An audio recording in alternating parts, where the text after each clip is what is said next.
Hi అండి, welcome to Pranav ముచ్చట్లు.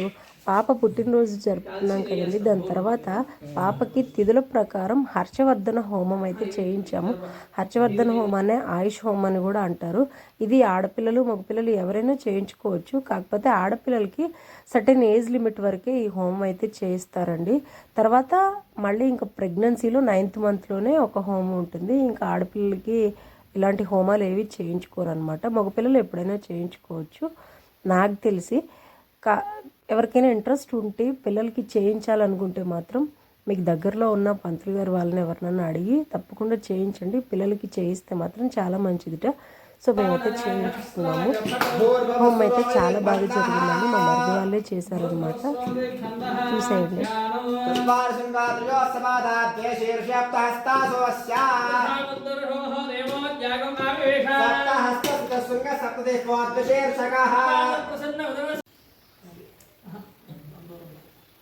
वाव्यदाग्नेयान्तं स्वाहा नैऋत्यादिशानान्तं द्राग स्वाहा तिक्षीर्बुद्धाग्नगे स्वाहा सोमाग स्वाहा युक्तो आदातवेद पुरस्तादग्ने विद्धि कर्म क्रियमानुदेदो तं विसक्वेद स्यार्गता त्वयागा श्यामरुदास्तनेव स्वाहा यातस्य निपतिजय विदरणेगते तान्तागतस्य दायज सुनात्रि महु स्वाहा तकं दादग्ने देवजे स्वाहा प्रसादन्ये देवजे स्वाहा ओम स्वाहा भवस्वाहा भवस्वाहा ओम भवस्वाहा केवल पावगार यातस्य देवक्षया నాన్నగారు హోమం చేస్తుంటే నాన్న వద్దు అని అంటుంది. ఎందుకంటే అక్కడ మంట వస్తుంది కదండి. సో దానికి అది భయం పుట్టిందనమాట.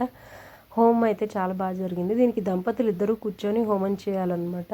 హోమం పూర్తయిపోయాక పుట్టింటి తరపు వాళ్ళు అలాగే అత్తగారింటి తరపు వాళ్ళు బట్టలు పెడతారండి. సో నాది కవర్ చేయలేకపోయాను బికాజ్ అక్కడ ఎవరు హడావుడిలో వాళ్ళు ఉన్నారనమాట. హోమం అయితే చాలా బాగా జరిగింది. ఇలాంటి మరిన్ని వీడియోస్ కోసం ప్లీజ్ సబ్స్క్రైబ్ ప్రణవి ముచ్చట్లు. లైక్ చేసుకోండి.